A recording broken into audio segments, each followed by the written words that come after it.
If this book exists, you're in the wrong universe. Saturday, August 20th, 8:28 p.m. Marshmallows. Hunger at 68%. I was back at my place, picking out the laundry from my floor that smelled like it could pass for clean and folding it to be put away. Amy was due back in a matter of hours, and I had set to frantically cleaning the place so that it would look roughly the way it had when she left.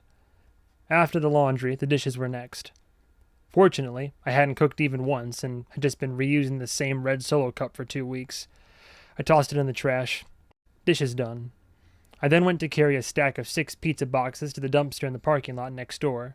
It was surrounded by a tall, locked wooden fence bearing a sign that said, "Do not dump here. Property of Coral Rock Motel." I was climbing over the fence when I heard the soft patter of bare feet on pavement, somewhere in the darkness behind me. I quickly chucked the boxes in on top of the 36 bottles of Natty Light I tossed in earlier and jumped down. Hey, the wind blew those boxes out of the dumpster and into my side of the lot, so I was just putting them back. No one was there. No, that wasn't right. Someone was there. I just couldn't see them. That's a feeling that would have chilled me 10 years ago, but I've kind of gotten used to it. I tried to focus my eyes. Or rather, I tried to focus my perception in that particular way that reveals things my brain is trying to ignore. Hello? I heard the footsteps again, soles slapping ground at a hurried pace. I spun in time to see a figure dash past me, spindly limbs flailing, too thin to be human. I jumped back. An impossibly pale man of skin and bone scrambled up the fence and leaned into the dumpster, frantically grabbing at the cardboard, ripping open pizza boxes. It snatched a handful of pizza crusts and jammed them into its mouth, breathing hard through its nose as it ate, moaning and grunting as if it hadn't tasted food in a year. I took a few steps back. The thing heard me. It turned its head. Its face was just a skull shrink-wrapped in sallow skin. Embedded within was a pair of very familiar eyes. It pivoted toward me, jumped in my direction, and it was gone. I stayed there for several seconds, braced with my hands in front of my face, breathing heavily. That's one of the 5 weirdest things I've ever seen in this parking lot. I scanned my surroundings, but sensed I was now alone. I got out my phone and turned on the flashlight. Then I climbed back onto the fence and scanned the dumpster. The top pizza box had been yanked open. The discarded crusts I left behind were gone. I aimed the light at the ground below me and saw a half-eaten crust lying there. I went back up to the apartment and did a room-by-room search. Nope, still alone. Then I happened to look down at the open top drawer of laundry and froze. The shirts I'd folded were now rolled up, like a row of burritos. I absolutely had not done it that way. Sure, I'd done it that way before, because I once saw a YouTube video saying it would prevent wrinkles, but it made it harder to stack everything in the drawer, and I'd abandoned the method months ago. Did the thing I saw in the parking lot come up here and roll my shirts? I tried to make sense of it. Now, in a horror movie, this is where the character decides it was all in their imagination, at which point we'd immediately cut to some other character having an inexplicable sighting of their own. Then neither character ever shares what they know with the other until like 80 minutes into the movie, after 6 other people have died horribly. John, Amy, and I have thus made it a formal rule that anything weird is to be shared with the rest of the group immediately, if at all possible. Granted, we had just made that rule a couple months ago, after almost a decade of fucking around to increasingly disastrous results, but better late than never. I dialed John, who quickly answered with, "You want to tell me your thing, or do you want me to tell you mine?" "I'll go. I just saw a starving man, like starving on a level that he shouldn't have been alive, like a Holocaust victim, in the parking lot next door. I saw him go eat out of the motel dumpster and then poof, he was gone. Before he disappeared, he turned to me, and I'm pretty sure it was your eyes looking back. You said he was eating out of the dumpster." "Yeah, I was out there throwing out pizza boxes. He jumps up and starts eating the leftover crusts. And get this, after he disappeared, the crusts were gone, like he'd really eaten them. Did you hear me say he looked like a starving version of you?" "It doesn't sound like me. I don't like the crusts." "What's your thing?" "We brought the egg back here, right? In the plastic tub Miss Galvatron kept it in? But I go out there to transfer it to the containment box, and the egg is already in there, sitting by itself. The tub was nowhere to be found." "No, you're remembering wrong. We took it out of the tub and put it in the containment box back in the van. We left the tub in the Galvatron's garage. Man, I am 100% sure that tub was here at my place when you left. We had a whole argument about... I believe you remember it like that. I'm just saying that's not what happened. No, listen, I was folding my laundry. I went outside, came back in, then everything was arranged different in the drawer. John took a moment to think. So, he said, whatever's messing with us, is it messing with the events, or is it messing with our memory of the events? Whatever is messing with us? I'm going to take a wild guess and say that it's your goddamn haunted toy. And if it's messing with the actual fabric of reality, I now really do not want that egg to hatch or do whatever it's going to do if people keep feeding it teeth. It also means we can restrict the feed to platinum. Note, we only have 5 reliable purchasers of platinum content on our site, and I'm pretty sure at least one of them was jerking off to it. Well, that's good, I said. Let me know if it glitches you out of existence. I hung up and sat on the bed to think about what needed to be done next, in terms of cleaning. I was asleep before I could even finish the thought. I dreamed I was flying. I was pushing myself through moist night air on leathery wings, flinching because bugs kept smacking into my face.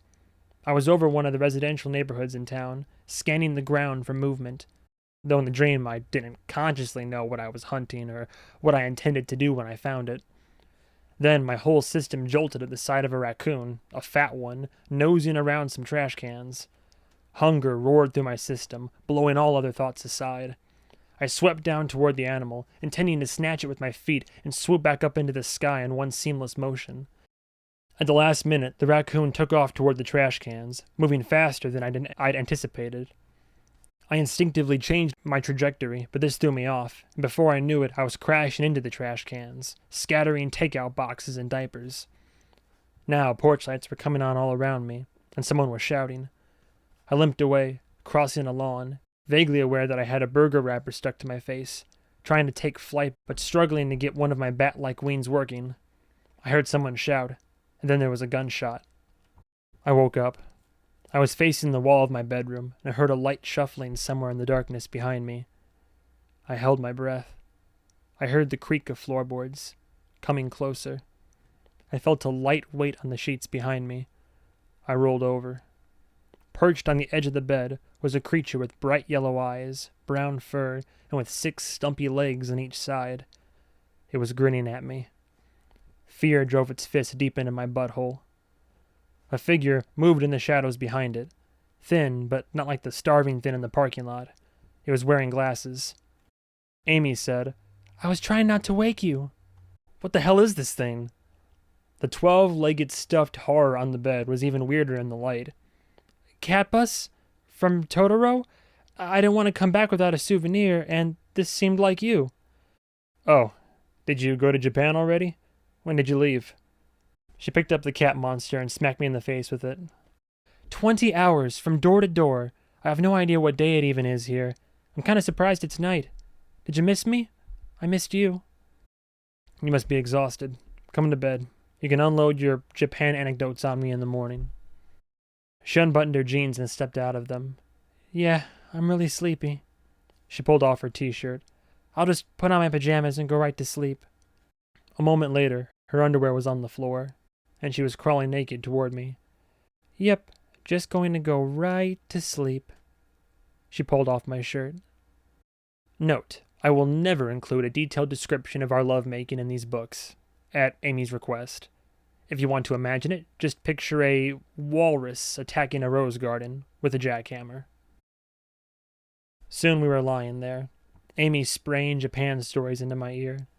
She had chipped a tooth on her first day there. It didn't hurt, but she'd have to get it fixed soon. She ate squid.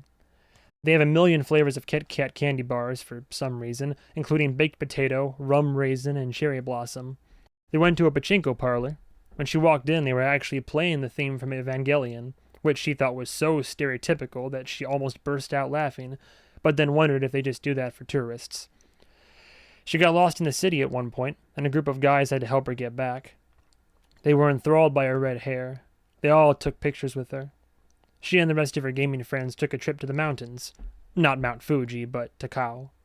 They did the easiest hike possible, but she could still barely walk the next day. Comic Kit was a little disappointing. The crowds were insane. Joy had the best costume there.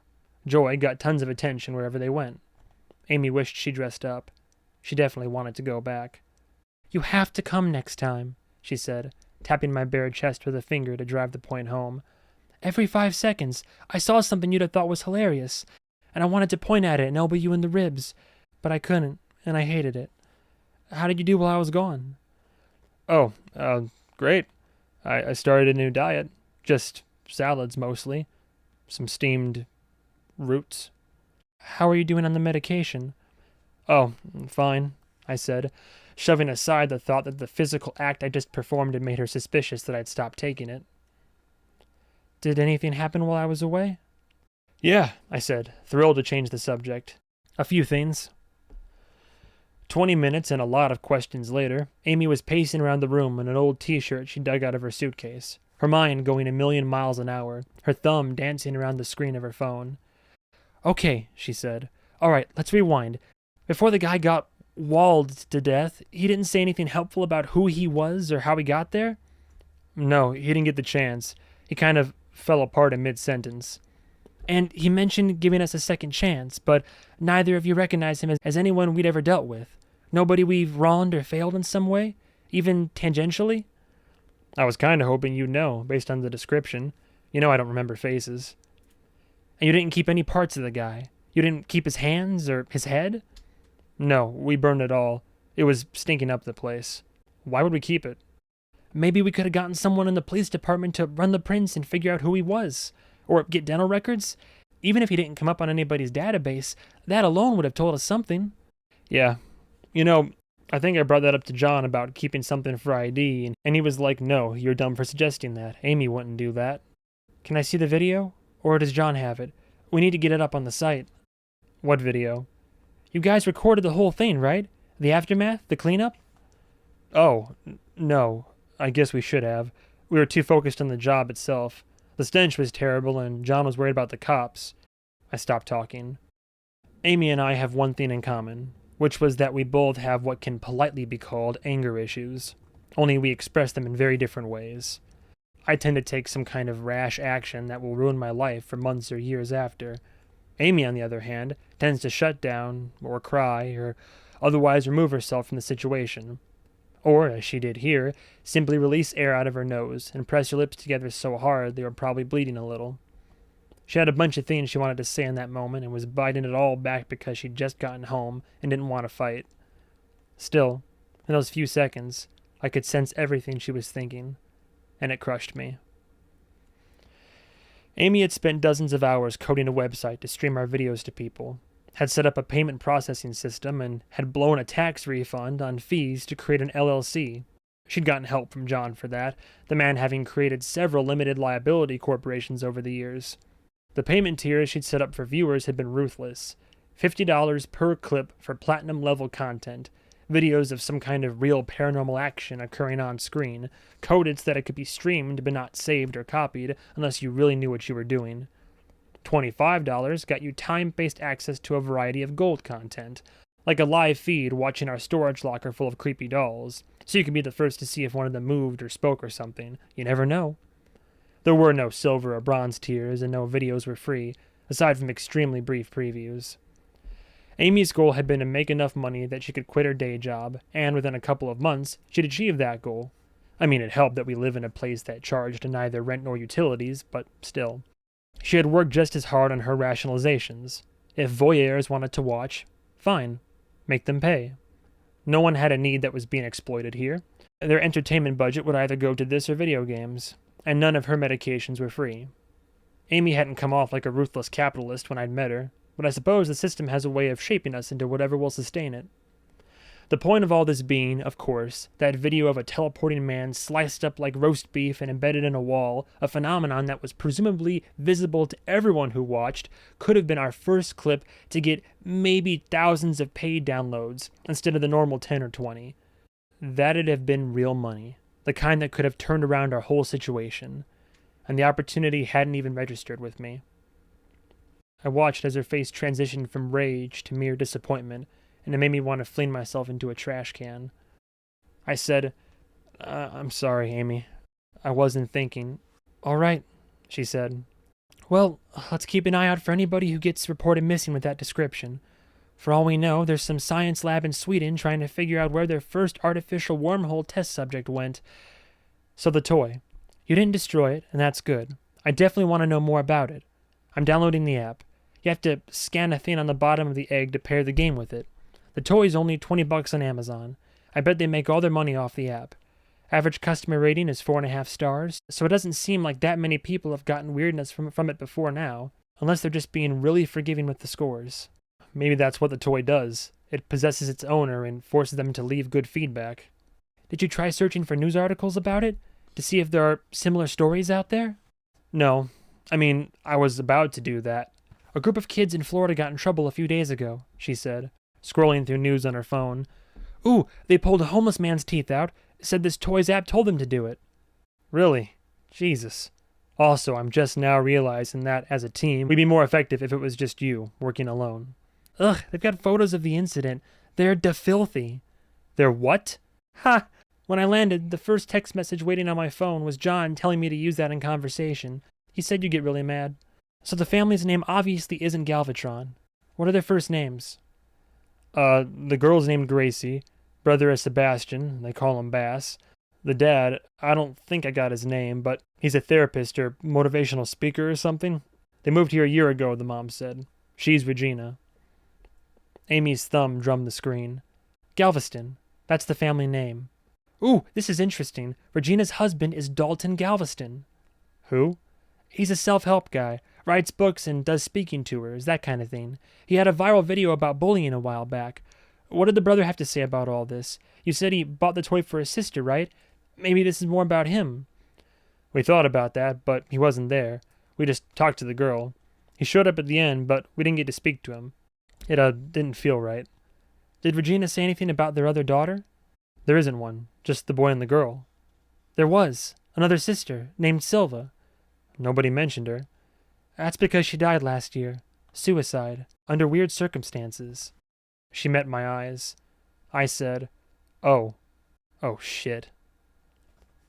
John texted at around 6 the next morning, explaining across several messages that he'd downloaded the app and played with it, but it didn't give the user a specific feeding time for the magpie. Instead, there was a meter in the shape of a green cartoon stomach that slowly filled with red to represent hunger. The app clearly intended for the toy's owner to continually check it, rather than just giving set meal times. They wanted it to always be at the back of your mind, almost as if some forms of modern entertainment are really about creating a continuous sense of low-level anxiety. Anyway, John had said that meant we had a few hours to come up with an approach, which was good.